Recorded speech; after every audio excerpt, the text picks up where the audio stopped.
All right. Hi, everyone. Welcome to Mindgasms. I am Pretty Hair Mindgasms for the purposes of this chat, and I'm going to talk about the recent news that the Canadian Federal Court is investigating Canadian Prime Minister Justin Trudeau's invocation of the Emergency Act to stop the trucker freedom convoy anti-vaccine mandate protests, and CBC implying in the clip that the truckers are terrorists in general, or at least for the most part, and get into the broader issue along with more bits and pieces of a more detailed article on it, and relating also to Trudeau's father, Pierre Elliot Trudeau's invocation of a similar act, but not the same one, under more severe circumstances in the 70s. So let's get into this video here. And this is from the CBC, which, for those of you watching who aren't Canadian, is basically the equivalent of CNN or MSNBC for Canada, I would say. Okay. Here we go. For 3 weeks in February, all you could hear in downtown Ottawa were horns. All you could see were crowds and trucks. The core of the capital came to a complete standstill, and police seemed incapable of stopping it all. Marco Mendicino says invoking the act gave them the power to do that. We went to great pains to get it right.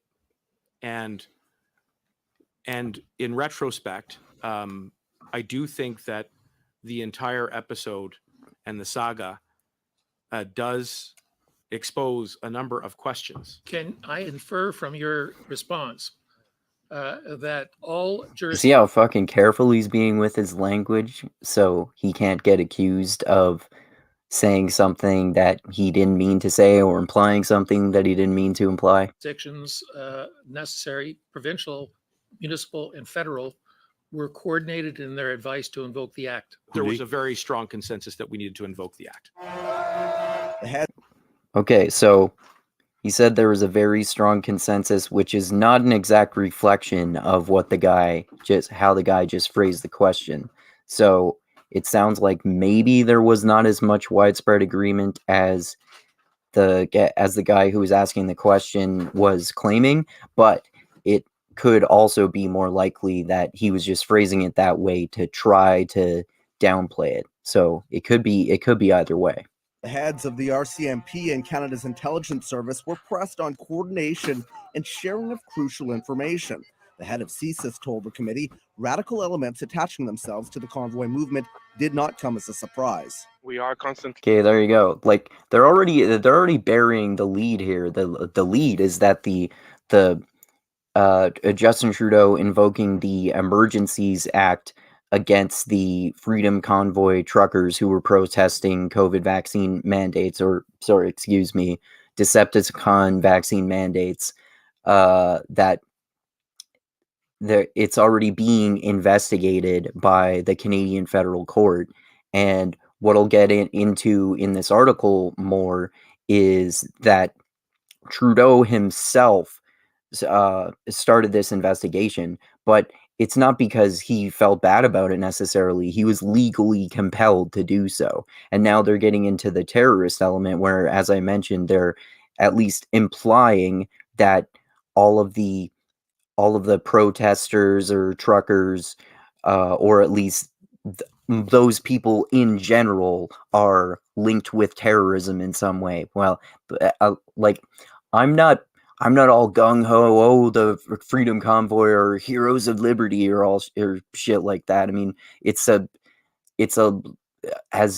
different wide variety of people, and most of them, if I understand correctly, were just protesting the vaccine mandates, and they didn't want to overthrow the government or anything like that. And most of them were now racist, white supremacist, terrorists or anything like that.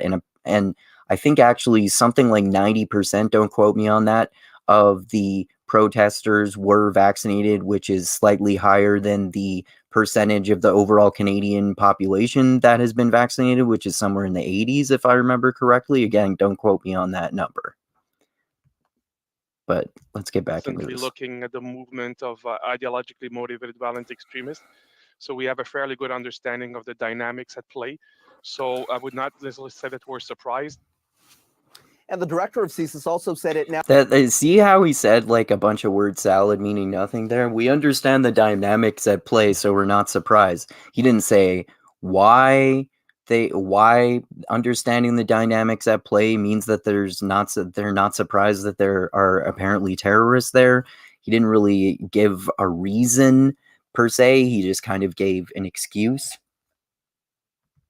It now devotes a full 50% of its efforts to monitoring ideologically motivated violence, shifting away from what they call religiously motivated violence that CSIS had historically monitored. Now, to be clear, this committee is separate from a public inquiry that was announced Monday into the use of the Emergencies Act, Andrew. Okay. You see how they're linking those two issues there, just subtly, not necessarily as purposefully as you might think if you get conspiratorial, because I can't read minds, of course, so we don't actually know their intentions, but you know, the people on the news present information in a certain way to suit their own narrative, just like everyone does.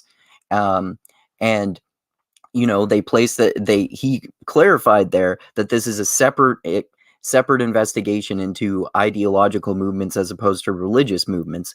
And obviously an ideological movement was linked with the Freedom Convoy, and but he says that's a separate investigation, just transitioning right from talking about the Freedom Convoy right into a separate investigation into ideological terrorism that he just happens to mention directly after mentioning the Freedom Convoy, and doesn't make that clarification until after he's already mentioned the ideological terrorists.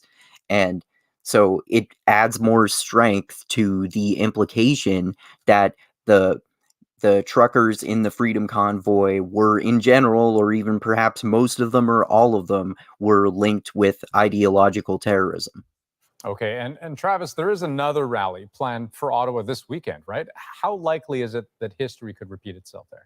Right, so this convoy involves motorbikes. So there's supposedly going to be a second Freedom Convoy in Ottawa. Bikes, not big rigs, Andrew, and the public safety minister says no. Not even giant trucks this time, though.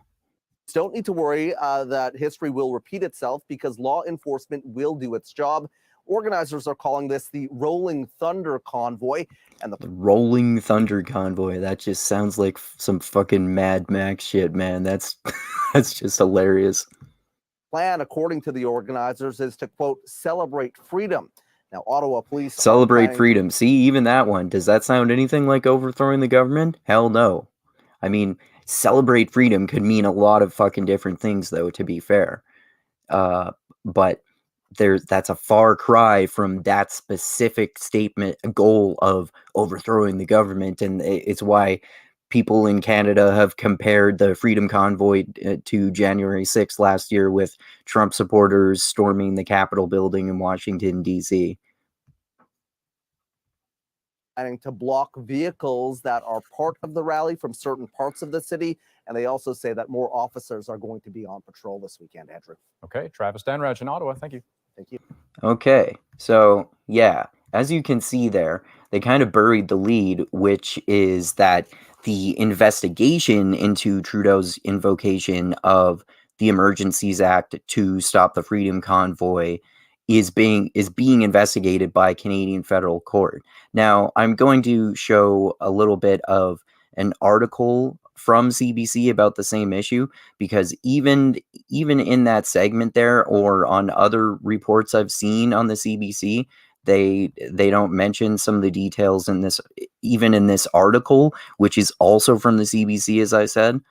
So they're admitting this themselves. So Trudeau calls public inquiry into use of Emergencies Act during convoy protests. Official inquiry into the federal government's use of the Emergencies Act, headed by Ontario Judge Prime Minister Justin Trudeau called Monday for the establishment of inquiry into the use of the Emergencies Act.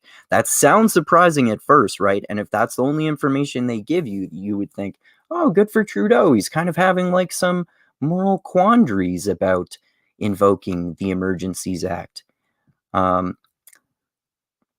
This includes so they're going to, what they're investigating is the evolution of the convoy, the impact of funding and disinformation, the economic impact and efforts of police and other responders prior to and after the declaration.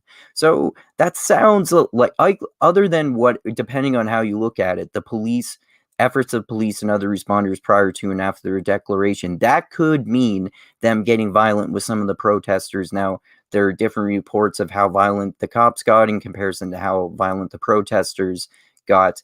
But it seems like overall there wasn't that much violence on either side of this. But the rest of that kind of sounds biased towards investigating what led to the Freedom Convoy in the first place, rather than Trudeau doing the authoritarian move of invoking the Emergencies Act, though. Okay, so critics say inquiry won't scrutinize the government. Those critical of the government's decision to invoke the act describe the inquiry as overly focused on the actions of the protesters and the role played by fundraising and disinformation in the event. Yeah, exactly like I was saying, right? How did this start? How did these people all get so crazy from their perspective? And of course, part of the what happened as a consequence of the Emergencies Act was that even the GoFundMe that was set up for the Freedom Convoy was frozen, and a lot of people were doxxed for having donated even small amounts of money to the GoFundMe for the Freedom Convoy, which is another fucked up authoritarian thing to do. Even if you're against the Freedom Convoy and you're pro-vaccine mandate, I think it's still a fucking overreach to do that kind of shit in terms of punishment for those people.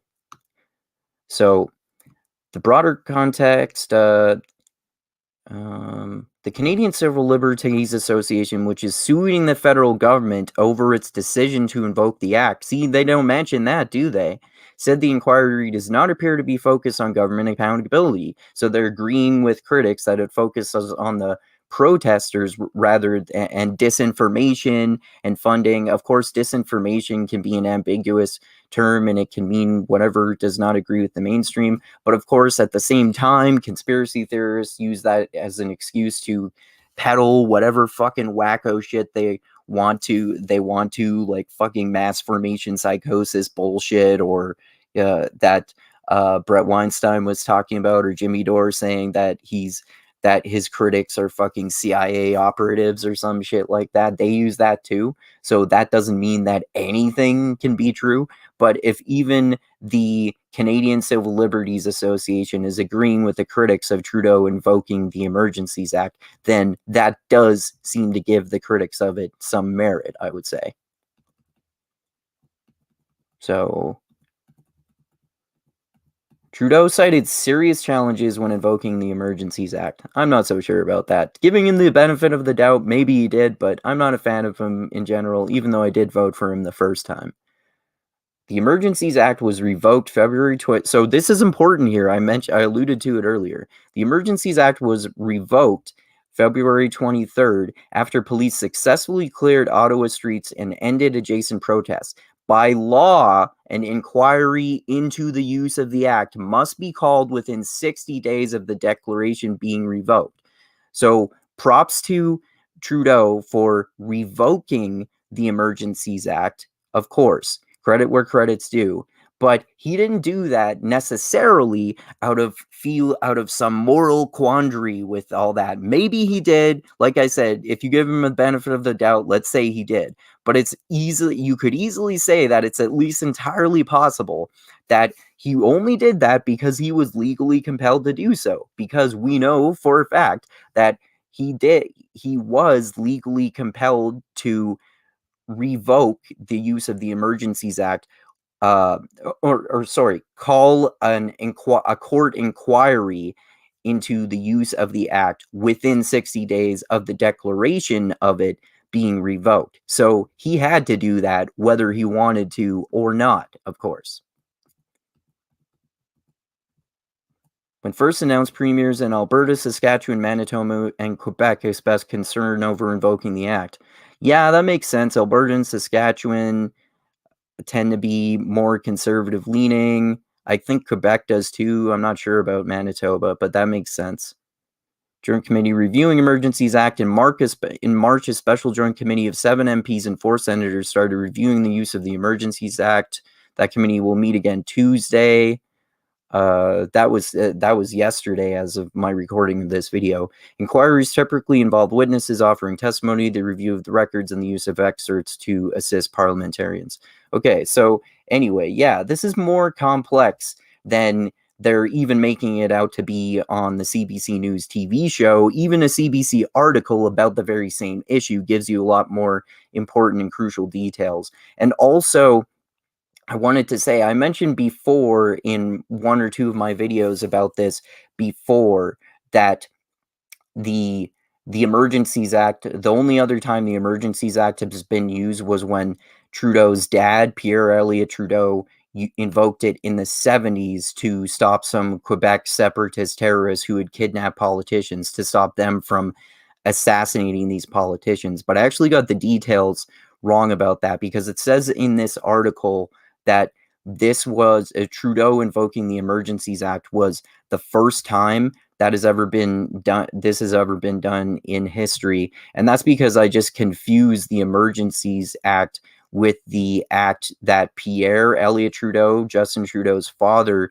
invoked in the 70s. So this was the infamous October crisis in 1970 when Pierre Elliot Trudeau, Justin Trudeau's father, was Prime Minister of Canada, and members of the FLQ, Front de Libération du Québec, a terrible French pronunciation, forgive that also known as the FLQ, kidnapped the provincial Labour Minister, Pierre Laporte, and British diplomat James Cross from his Montreal residence. These events saw the Prime Minister, Pierre Trudeau, invoking the War Measures Act for the first time in Canadian history during peacetime.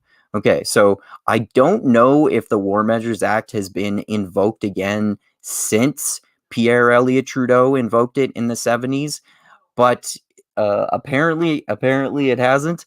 But this was, contrary to what I said before, this was actually the first time in history that the Emergencies Act has been invoked. And I mean, like, that's still just as bad as like it being invoked for the first time in history is, well, actually, that's even worse than this being the second time, because the comparison still stands too, because the Freedom Convoy, even if you think that most of them were white supremacists and wanted to overthrow the government or something, but like hardly any of them were violent still.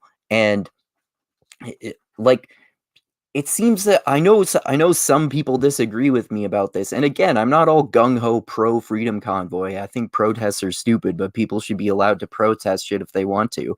But it just it's like the Freedom Convoy, according to almost anyone reasonable, let's say, and some people are going to say that I'm unreasonable for saying this, but it seems fucking crazy to say that the Freedom Convoy is anywhere near as serious as a Quebec separatist terrorist group like the FLQ kidnapping politicians and threatening to assassinate them, which led to the War Measures Act rather than the Emergencies Act. But I don't know the difference between the Emergencies Act and the War Measures Act in terms of the severity and the authoritarian powers allowed with those sort of things. But obviously, a lot of fucked up authoritarian shit happened from the Emergencies Act. And I think it's bad either way, even if you agree with the idea of vaccine mandates. And I'm not an anti-vaxxer. I've gotten vaccinated, but I'm against vaccine mandates.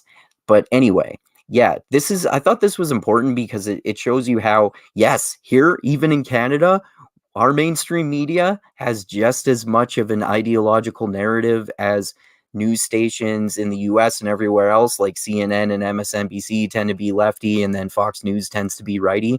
CBC tends to have kind of a leftist, or not leftist, I shouldn't say leftist, I would say more of like a liberal bias and bias towards, I wouldn't say any particular party, that's going too far, but maybe kind of like a left-leaning, centrist left-leaning bias at least. But yeah, just remember to look into more details of the story, because I learned a lot from looking more into this just a little bit, and educating myself about what I said that was wrong, and what they're not telling you on the news, and how they're implying things with the way they present things to construct their own biased narrative. So, you know, look into things. And I'm not just saying that as an excuse to believe what I tell you, that I know the truth, like all of these conspiracy theorists say when they tell you to, quote unquote, do your own research. I really do actually mean do your own research, look into issues yourself, and tell me what you think about my opinion about this. I know this is a super controversial, politicized topic, and I thought it was important to make a video about this, because I haven't seen any other news outlets that I follow report about this, especially American YouTubers and political YouTubers, rather, that I follow, who reported on it a little bit in the first place. So yeah, let people know about this. Tell me your thoughts. And thanks everyone for watching. Click that like button, subscribe to the channel, click the bell to be notified when I come out with new videos. Should be doing a podcast tomorrow with my friends Parker and Shane about psychedelics as a religious experience, along with consciousness, Jordan Peterson's thoughts on atheism and God and that sort of thing, because both of my friends that I'm going to talk about this subject with are huge Jordan Peterson fans, and I criticize him a lot, but I think he has some worthwhile things to say as well. And then also this weekend, probably going to be doing a movie chat with my friends Dusty and Chris about the new Batman movie called The Batman with Robert Pattinson. And also, of course, check out my Patreon page. The link is in the description of the video, as always. $1 a month, $5, $10, $100, $1,000, however much money you want to give me is great. It's always great. Any amount is greatly appreciated. And like I always say, I love you all. Keep being the tiny beam of light that shines through the almost impenetrable darkness in the universe. And most importantly, always remember this: the funk cures all, and groove is in the heart. And try to form your own opinions based on subjecting yourself to the opinions of people across the political spectrum, from people who agree with you to people who radically disagree with you, at least as long as you can tolerate it. Sometimes that can be insufferable, but try to do it anyway. And yeah, don't believe mainstream news media. Look into things yourself, but don't become a crackpot conspiracy theorist along the way. Try to do it without putting on a tinfoil hat. And thanks a lot, everyone, and adios until next time.